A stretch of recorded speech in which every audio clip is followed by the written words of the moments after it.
മെച്ചപ്പെട്ടു എന്ന് പറയുമ്പോൾ സന്തോഷിക്കുന്നതിന് പകരം കിട്ടിയതിന്റെ പകുതി ജനങ്ങൾ തന്നേക്കൂ എന്നൊക്കെ പറഞ്ഞ് വെറുതെ അതെന്തറിയാ പാവപ്പെട്ട ജീവനക്കാരെ പറ്റിക്കാനുള്ള നേതാക്കന്മാരെ വേലയാണ്. ജീവനക്കാർക്ക് ഇതൊന്നുമില്ല, അവർ സന്തോഷമായിട്ടാണ് പോകുന്നത്, അവർക്ക് ഒരു കുഴപ്പമില്ല, അവർ സംതൃപ്തരാണ്, അവർ വളരെ ഹാപ്പിയാണ്. അവരെവിടെ ചെന്നാലും എൻ്റെ അടുത്ത് ഓടി വരാറുണ്ട്, അവരെ എല്ലാ കാര്യവും സഹായിച്ചു കൊടുക്കാറുണ്ട്. അവർ കിടക്കാൻ നാളെയും തമ്പാനൂർ എയർ കണ്ടീഷൻ ഡോർമെറ്ററി ശരിയാക്കണം അവർ കിടക്കാൻ വേണ്ടിയിട്ട്. പാപ്പനംകോട് റെഡിയായി കൊടുത്തിട്ടുണ്ട്, പാലക്കാട് ശരിയായി കൊടുത്തത്, കരുനാഗപ്പള്ളിയിൽ ഞാൻ തന്നെ എയർ കണ്ടീഷൻ റൂം ഉണ്ടാക്കി കൊടുത്തു കിടക്കാനായിട്ട്. ജീവനക്കാർക്ക് ആവശ്യമുള്ള നല്ല പ്രവർത്തന സൗകര്യങ്ങളും അവർക്ക് ആവശ്യമുള്ള നല്ല സാഹചര്യങ്ങളും ഒരുക്കി കൊടുക്കുന്നുണ്ട്. ഇവർ ദയവ് ചെയ്ത് ഒന്ന് നേതാക്കന്മാരൊന്നും ഉണ്ടായിരുന്നത് കുറച്ച് ദിവസത്തേക്ക്. ബഹുമാനപ്പെട്ട കോടതിയിൽ പോയിട്ട് കേസ് കൊടുത്തു, റഫറണ്ട കോടതി പറഞ്ഞ് റഫറണ്ട നടത്തണ്ടായിരുന്നു, ബഹുമാനപ്പെട്ട കോടതി പറഞ്ഞ് നടത്തിയേ വേണ്ടാന്ന് മിണ്ടാതെ ഇവിടെ ഇരുന്നാൽ മതി. ഈ യൂണിയൻകാർ ഭരിക്കുന്ന ഒരു കാലം ഉണ്ടായിരുന്നു. ഇപ്പോൾ CIT യൂണിയൻകാർ എന്നെ MD പൊന്നാടെ അണിയിച്ചിട്ട് പോയുള്ളൂ. അവർക്ക് സന്തോഷമാണ്, അങ്ങനെ സന്തോഷിക്കാൻ പഠിക്കും. നേട്ടങ്ങൾ കൈവരിക്കുമ്പോൾ സന്തോഷിക്കാൻ പഠിക്കുക. അപ്പോൾ അതിനിടയ്ക്ക് ഒന്ന് തുപ്പി വെച്ചിട്ട് പോവുക, അത് ശരിയല്ല, അത് ശരിയല്ല. അത് നല്ല ശീലമുള്ള ഇവരെ ഇങ്ങനെയുള്ളവരെ നിങ്ങൾ പ്രോത്സാഹിപ്പിക്കരുത്.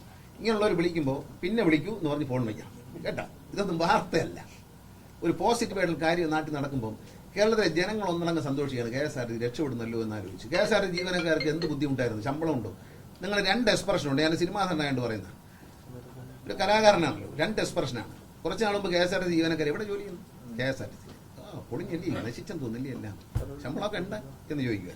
ഇത് സത്യസന്ധമായ ചോദ്യമാണ് ജനങ്ങളുടെ.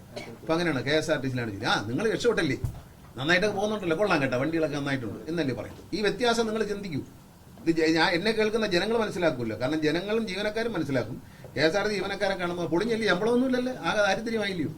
ഇവിടെ മറക്കരുത്, ഇവിടെ എനിക്ക് ശമ്പളം തന്നില്ല എന്ന ഒരു സഹോദരി എഴുതി കുത്തിക്കൊണ്ട് ടിക്കറ്റ് കൊടുത്ത ദിവസം ഉണ്ടായിരുന്നു.